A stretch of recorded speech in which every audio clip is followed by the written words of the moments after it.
feet suddenly. Its pilot reportedly fails a second drug test.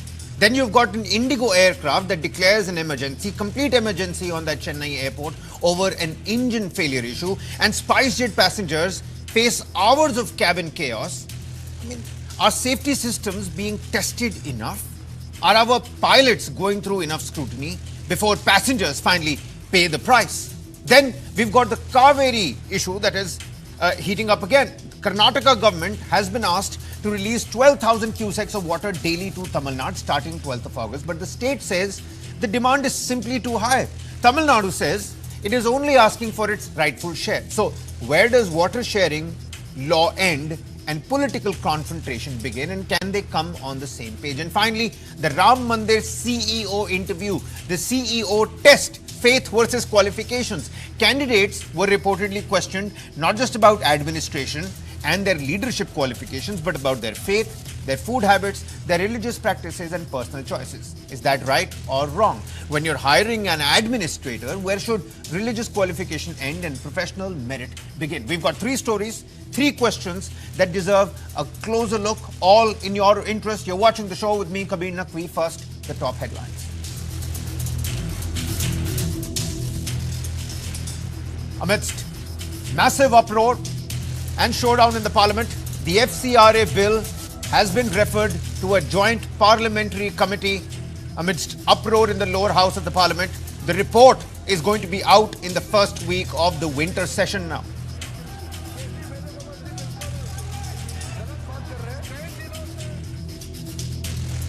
Lok Sabha Inquiry Committee indicts former Allahabad High Court Judge Yashwant Verma in the cash at home case. Panel found ex-judge's explanation for the discovery of the unaccounted cash at his official residence evasive and unsatisfactory.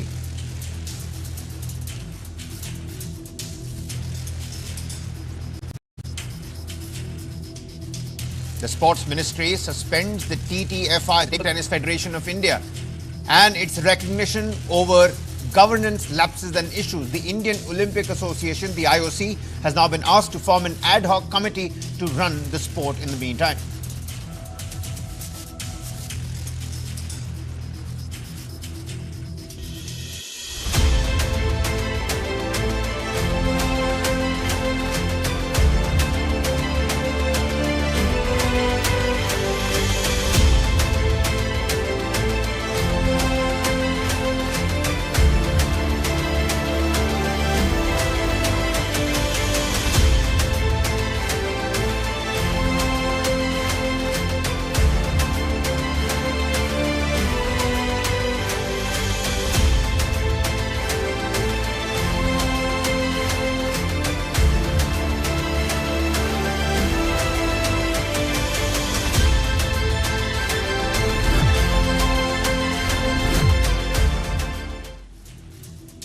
Well, the show, we begin with a question that goes far beyond just one airline, just a particular pilot's behavior or a particular technical snag. How safe is flying when technical failures, crew conduct and passenger complaints are all raising questions at the same time? The biggest concern is the Air India Phuket Delhi flight AI2379. On the 4th of August, the Airbus A320neo carrying 137 passengers and 8 crew members suddenly lost around 300 feet of altitude during cruise. At least 20 plus passengers and 4 crew members were injured, many of them seriously and grievously injured, with 2 crew members suffering spinal injuries as well. And the investigation is still underway and there are multiple possibilities being examined. There have been reports of an autopilot disconnect, hydraulic issues, flight control warnings and other technical anomalies. The co-pilot is understood to have taken manual control and eventually landed the aircraft safely. Fortunately, and thank God. But then came a dramatic second layer to the story. The pilot in command reportedly failed a preliminary drug test and then a confirmatory drug test. 2 back-to-back doping tests, with sources saying marijuana was detected. Even more disturbing are allegations about his behavior around the flight. That he was seen sitting on the cockpit floor, was allegedly unable to walk properly after landing, and that cabin crew had raised concerns about his conduct. There are also reports that he may have attempted to smoke in the cockpit. Now, these are serious allegations, but They're still part of an ongoing investigation. The Aircraft Accident Investigation Bureau has made one thing clear: no conclusion should be drawn from any isolated piece of information. Of course, there are other cases. We will throw light on them as well. The probe in the Air India case is looking at the aircraft, its systems, flight data, maintenance records, medical information, the crew accounts, and of course, the human factor. So the crucial question is not simply did the pilot test positive. It is, did his condition have anything to do with the sudden loss of altitude? And if not, what caused the aircraft to plunge 300 feet? And that brings us to the second aviation incident, because an IndiGo flight from Kolkata to Chennai carrying 224 people developed a left engine inoperative condition shortly before landing. A full emergency was declared at Chennai airport at about 11:29 p.m. last night. The aircraft landed safely 8 minutes later and the emergency was withdrawn. Again, fortunately, and thank God, there were no reported casualties. But once again, the incident puts the spotlight on aircraft reliability, the maintenance of the fleet, and the systems designed to detect problems before they become emergencies, and we're busy looking at what needs to be done postpartum. And then comes the third case, the SpiceJet case. A Delhi-Pune flight carrying nearly 150 passengers was delayed for hours after an air conditioning problem left passengers complaining of unbearable heat inside the aircraft. Look at some of those visuals for yourselves. Passengers alleged that children, elderly passengers, and a pregnant woman suffered during the ordeal 6 long hours with no food, no arrangements made. The flight was eventually cancelled after the passengers protested, and they also alleged that food and refreshments were not provided during the prolonged delay. SpiceJet has acknowledged a technical issue and said an alternate aircraft was arranged. So you've got three different stories: Air India, SpiceJet, IndiGo. Air India, a mid-air altitude loss with questions around both technology and, of course, the conduct of the pilot. IndiGo, where an engine problem triggered a full airport emergency. And then SpiceJet, a technical snag turning into a prolonged passenger ordeal, and then finally the flight had to be aborted. None of these incidents by themselves proves that India's aviation system is unsafe. Let's not get us wrong here. But together, they raise a larger set of questions. There's a pattern at play. Are aircraft being inspected rigorously enough? Are technical problems being identified and fixed before passengers board? Are airlines responding adequately when things finally go wrong? And are crew concerns being escalated quickly enough? And when it comes to pilots, are India's drug testing and fitness protocols strong enough to detect and prevent genuine risks? There is also the regulator's role, because aviation safety isn't just about what happens after an incident. It's about what should have prevented the incident in the first place. So tonight, we look beyond the headlines and ask these uncomfortable questions. Are these isolated incidents, or are these warning signs that we should not overlook?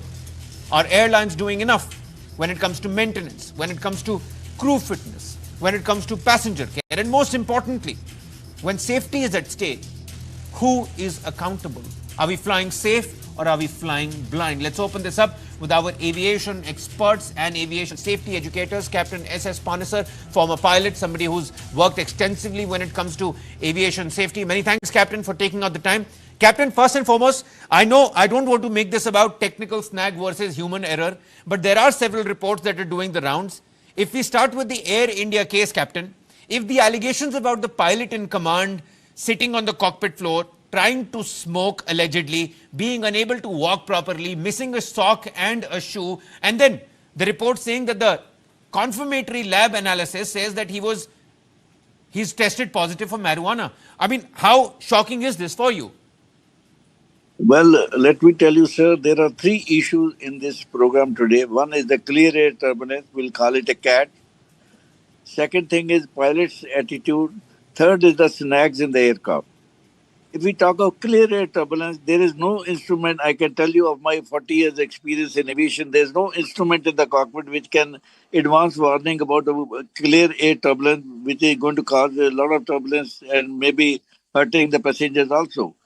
Only with the experience, and the pilot should be very experienced with the meteorological chart where he sees the upper level wind, isobaric bars, and then he can definitely find out the area where he is going to experience a clear air turbulence. Now, coming back to the drug testing of the pilots, let me be very honest with you. I have never heard such a case earlier in my first. This is the first case I'm hearing, and it is a matter of great regret that the pilot is taking drugs and all that. And and he has not declared. You see, taking drugs can impair your reaction in the cockpit also. And in most of the country, taking marijuana and all that, it is banned. It invites a criminal action also. But this, all pilots must be honest to themselves. If you are used to taking some drugs, please go to your family doctor and take his advice how to stop this menace of drug. There are solutions. We have been finding pilots taking alcohol before the flight, and we have suspended them also. Those cases are quite often. But taking drugs, and first time I'm hearing, it is only up to the pilot to be honest to himself. And in the interest of safety of passenger and crew, he should not take any drugs before the flight. No, if he's used to it, he has to only consult his family doctor how to get out of it before getting such a punishment. You become a pilot after spending so much of money, Yeah. training and experience, and you get caught in such a stupid drug taking test is a very sad thing. Yeah. Because what answer you have to your family, to your wife, to your friends, I that your agree with you. sister I will agree be with the you, drug. Captain. And I mean, you very eloquently put in front of us, what the DGCA rules actually tell us, what is the actual procedure and the action that is taken by the ministry on this particular front. And it's actually sad that you spend so much time learning about the craft, you spend so much money acquiring the skills to become a pilot, a commercial pilot, for the life that the pilots have. I know it's not an easy life, but there's good money in this business as well. And to, get stuck and caught in something like this, what we're learning, Captain, is that it was a 24-hour layover, and allegedly there was a party that also happened in Thailand. If you have a 24-hour layover, and we are learning of reports that the pilot was missing a sock, was missing a shoe, pilot was sitting on the floor of the cockpit, he was unable to stand. I mean, once the pilot was boarding, couldn't people see this? Are there no regulatory checks where we can assess whether the pilot is capable to fly a plane or not? Sir, I'm feeling ashamed of what you are telling me about the pilot's attitude before the flight. In such a case, the pilot should have reported sick for this flight. Why has he to go on a flight and cause danger to the safety of passenger and crew? It can cause, in some of the country, it's a criminal offense to take drugs and all that. I do Yeah. not know what law will take its own course. There are agencies to find out what action to be taken against the pilot. But I'm only concerned that the pilot should be honest in the interest of the safety, and he should declare, and he should go to his family doctor if he's a habitual drug taker, to how to stop taking drugs and all that. Now, third issue, you talked of the snags, one engine failure. Snags do take place in most of the aircraft and all that, and there can be only reason for either not better maintenance and all the maintenance has to be very, very strict with the engineering department. All these three issues are solvable. There's nothing that cannot be solved in this world. You can solve every issue except death, and person who goes back on is what he said. So he can definitely improve, but I feel ashamed of hearing this incident of drug test. But my only doubt was whether the machine was frequently tested for the dope. There's certain machine which have error also. But now they say in the second test also it has Yeah. declared Yeah. positive. So I have no doubt about this thing. But this Okay. was my only Okay. doubt. But pilot should be honest in declaring that he is a drug addict, and he should not take a chance for the risking the safety of passenger and You're crew. absolutely right. I think you used the word that, you're ashamed. And I think, our collectively, our entire, communities and the flying fraternities heads should hang in shame that, the pilot is the final safety barrier in any aircraft. If a pilot in command is impaired during a flight, I mean, we can discuss about protocols at length, but what has happened has actually Yes, happened. We also I have want to. two more I want cases. to tell you. I want to Yeah, tell yeah, you yeah. something. Go on, Captain. I want to tell you something how to stop this problem. The airlines, they have 6 monthly refresher courses for all the pilots. They must Okay. have one lecture by a medical doctor to advise the pilots during that refresher course which are the drugs which can impair your working condition and body health and all that. Why the airlines are not doing this? They should call 1 hour or 45-minute lecture by a doctor to advise them regarding the effect of the drugs and all that will help the airline Yeah. and the pilots also. I also don't want to throw any kind of shady light on the pilots community, but we are aware, sir, that when you visit let's say a very tourist-prone place, a prone which is sort of like a party capital across the world. If you're flying to Berlin, if you're flying to, let's say Thailand again, you fly to these places where people go for recreational uses. We understand that people would want to partake in that. And I don't think there is any drug out there which would not impair one's skill and capacity to fly an aircraft. So why take part in that in any case? But all that kept aside, Captain, there are two more cases to look at over here, because just as we're talking about the Air India flight, we learnt about the emergency landing of the IndiGo flight at Chennai. Then we learnt about the harrowing ordeal for all the passengers on that SpiceJet flight, 6-hour delay. Then the air conditioner is not working, suffocation. You've got a pregnant lady inside the cabin. All of these only point out to the fact that the pace with which our industry and aviation sector is growing, the reforms and the regulations are simply not keeping up. Let me tell you one thing, sir. Pilots are trained for all types of emergency in a simulator before they are being released as a captain. Now, the technical snags which are happening, that means their maintenance is not proper. There's some lack in the maintenance and all that.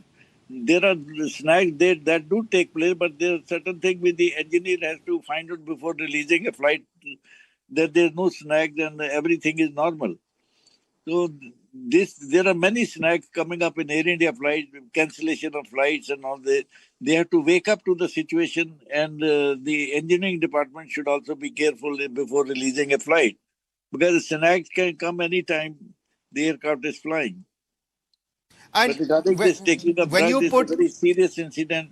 I do not know. The law will take its own course. I am nobody to suggest anything in the law point, but the pilot must be aware, and the airline should guide the pilot by medical bulletins and all that. Every 6 months they go for the Captain Panesar, I think there are various grey areas here, and there are various weaknesses when you're talking about the airline safety culture and operational oversight. What do you think needs to get fixed right at the outset? You've got the SpiceJet case where the AC is not working, people are protesting, the flight had to get cancelled. Then the engine failure, which again you highlighted, the maintenance and upkeep, which might have been a little lackadaisical. And of course, the pilot's behavior, the erratic behavior of the pilot that is now in question. I understand probe is ongoing in all of these places, but there are weaknesses, there are structural gaps. How do you suggest we fix them? Sir, I only recommend and suggest to the airline, wake up and let your engineering department be careful before releasing a flight. You should see the record of the aircraft flown last 2 or 3 flights before releasing the particular flight. They can always find out the snags and all that. They can take remedial action to stop such a recurrence in future. But pilots, let me tell you, pilots are trained for all type of emergencies, single engine landing, pressurization failure, air conditioner failure. They are taught in the simulator all these things for taking necessary action. But engineering has to be woken up to make them sure that before they release a flight, everything is normal. Okay. You see, we now have reports of 2 positive drug tests. And I can see Mr. Chopra has also joined us, a former IAF pilot. Many thanks, Mr. Chopra, for taking out the time. As a matter of fact, I'll come to you for your quick comment. We now have reports of 2 positive drug tests. But the investigation is also looking at autopilot malfunction, we're looking at hydraulics issue, warnings and other technical issues. I'm again saying we're so fortunate, all the passengers are so fortunate, and thank God that everybody landed safely in all of these cases. You've got the engine failure with the IndiGo, the SpiceJet air conditioner conking off and everybody getting suffocated inside that cabin, 6-hour long delay, no sort of logistical or operational refreshments that were given to them. And the Air India pilot, I mean a double dope test, getting tested positive for use of marijuana. How do investigators now separate whether this is pilot impairment or whether this is genuine aircraft systemic failure? First of all, thank you for having me. And let me clarify one thing. There are 2 separate incidents which have happened. So unfortunately, the pilot coming positive in the psychoactive drug test is first of its kind thing. So it's actually baffling a lot of minds, and that's why it's international news now, especially after the previous year's Air India 171 crash. The international media is on the Indian Pilot Aviation Associations. However, let me clarify one thing from the very beginning. When this incident happened, and a lot of people are speculating it's because of the psychoactive drug, answer is absolutely no. Air India itself, and then the aircrew bodies around the country, they've all said very, very clearly that this is a technical failure. This is not the first of its kind failure. If a lot of people don't know that in the previous 2 years itself, there are more than 3 to 4 incidents worldwide, including one similar in India. One was with the Singapore Airlines, with the Boeing 777. Another was with the Dreamliner 787 in the LATAM Airways flying from Sydney to Auckland. And then there was a similar incident in the SpiceJet, which happened in, I think, 2024. And in all these incidents, almost similar, either due to turbulence or due to pilot error, the aircraft went suddenly down, the nose was shoved down, and the passenger experienced negative G, which happened in this case also. Because of the negative G, the passengers were unbelted, which also included the pilot himself, who was standing in the cockpit at that particular time. They all suffered injuries. Thankfully, it was not fatal. However, there was a question coming in that why were the pilots standing? So this is again a standard protocol during flying. Pilots do take breaks. They may go to the washroom, they may eat something, they may stretch their leg. That's common. And the aircraft is well within control. There are a lot of backup systems.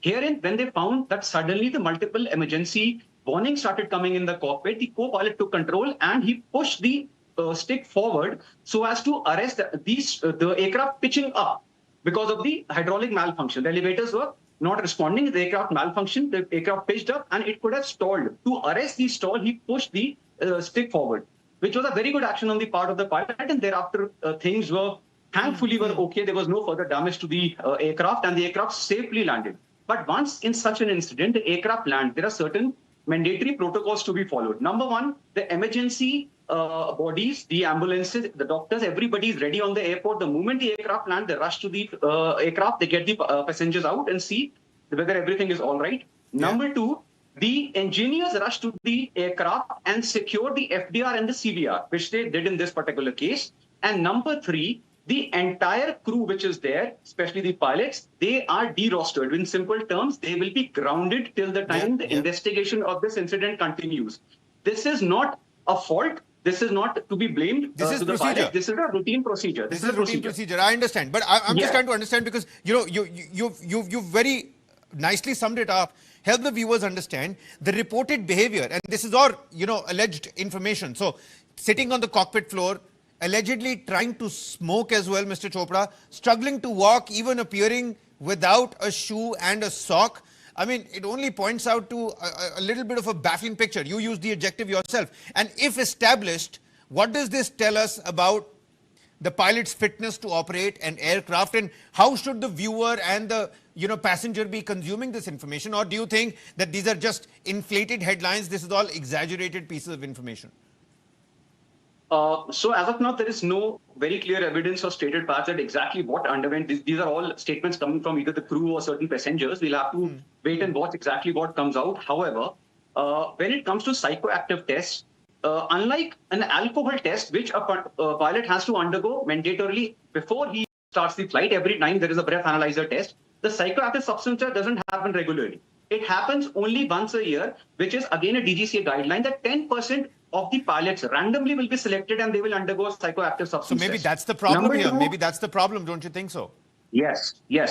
So that is one problem, but then this problem has been highlighted now. And this is even more serious because marijuana as such is under the NDPS Act. So, and plus, this can also come under the criminal negligence from the pilot side. So what all actions will be taken now? Because in alcohol case, there is a warning given to the pilot. If the pilot is found under alcohol influence, there is a warning of 3-year license suspension. However, in such a case, which is first of its kind, we have to be very strict exactly what has happened. However, also telling all the passengers here, the airplanes are still the safest way to travel. This particular incident which has happened is a technical malfunction. That's why Airbus and BA, all the bodies are there in India. Their investigation is on. They will be shortly issuing a bulletin also, which is again a procedure if there is a malfunction in the aircraft. However, the psychoactive case is a very separate case. So there are two different cases. Both are equally important, equally delicate. It's just bad luck for the pilot if at all, the investigations do prove that he was under the influence and all of these erratic behaviors that have come to light. But all in all, you're saying that this was clearly a technical snag, and good job on the co-pilot that he brought the aircraft under control again. But coming back to Yes. that larger question, Captain Panesar, you see, all these, first and foremost, I think the biggest thing is that for the psychoactive test, we can't be just hand-picking, cherry-picking 10 pilots and doing that test. It needs to be done as a mandatory regulatory, procedure before every flight. That's one thing that needs to now change, because this has now highlighted a crucial problem. Maybe this is one pilot that has been caught. There might be other pilots that might be partaking in a similar activity and are going scot-free. Or, again, not trying to throw dirt on the pilots fraternity or the flying fraternity, but this is a serious question, because people are entrusting the pilots with their lives. Sometimes, there are chants of, religious, mantras when the flight is taking off, when it's about to land. And this is actually pretty serious. Captain Panesar, coming back to that SpiceJet flight, coming back to that IndiGo flight, and the technical snags that Mr. Chopra here has highlighted, what more can be done before that flight actually takes off? One is the mandatory psychoactive substance test. What more can be done for the flight? Our maintenance, the ground staff and their maintenance, is all of that enough at this point in time? Or we need a complete revamp of how we are looking at safety, even when the aircraft is standing on the tarmac? See, let me tell you, whenever the aircraft is cleared for a flight, the engineer on duty, he first go to the logbook and see the last flight if there's any snag reported by a pilot or not. If he is reported, he immediately takes action to that snag and he get the snag removed before clearing the flight. Now, it depends on the maintenance, how good maintenance is being done for the flight, and the DGCA should be, they have a department to go and check the maintenance of all the airline. Whether they're doing it or not, I'm not sure about it. But I was in DGCA when I knew there were a lot of things which are depending on DGCA and they are not taking any action. They sometimes write the paperwork. They just sign everything is done. But it is not being done. So if you are serious enough, you are honest enough to your job, you must do all the checks in the interest of safety of passenger and crew. This is my suggestion to the airline. Okay, many thanks for your suggestion. I'll give the closing comments to Mr. Chopra. You see, when we look at these three incidents separately, nobody can say that, our aviation safety is at a peril, is at a crossroads. But when you look at them together, when you club them together, one really starts thinking whether, aviation, which is told as one of the safest forms of transport, does it still stand, at that mettle? When you have pilot fitness concerns, technical failures, passengers reporting poor ground response, what should the regulator now do, according to you? Because I asked the same question to Captain Panesar. I want your opinion as well. The aviation sector, it's growing at a mammoth pace, but is our regulation keeping pace with that?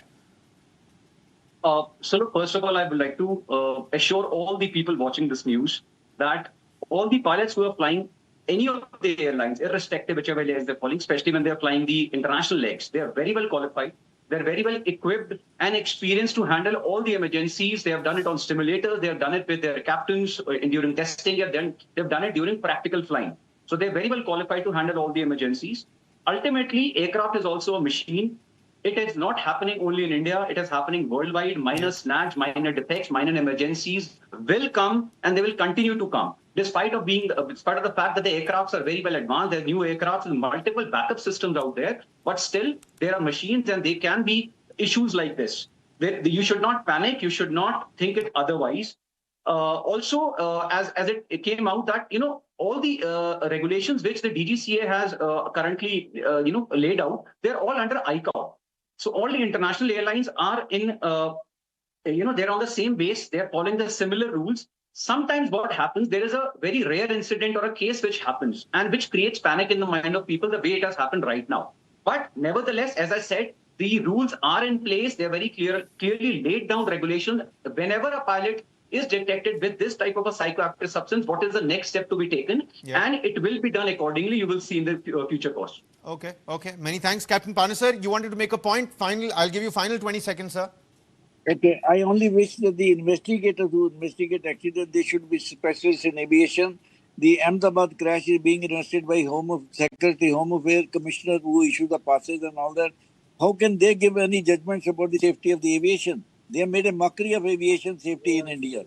It is high time that they should call the professionals for improving the safety of aviation in India. Yeah, let's hope we get down to the bottom of this, because you've got the BEA, you've got the Airbus, they've also joined in the AAIB investigation. Let's hope we, get down to the bottom of this. It's been a year since the AI 171 crash. We still don't know exactly what particularly happened. Everybody's waiting for that report, which is due in October, is what we're learning. But many thanks, gentlemen, to Captain Panesar and Ms. Chopra. Many thanks for taking on the time, because from a 300-foot plunge to engine failures to now cabin chaos, tonight's incidents, they all raise one question, and we must continue talking about them, must, ask questions about them. And many thanks to both my panelists for, raising their voices on the issue and putting their perspectives right. Are we doing enough to keep our passengers safe? Are we flying safe, or are we flying blind? We're going to slip into a quick commercial breather here. Right on the other side, another very important segment right in your interest. This is the Kaveri water sharing issue that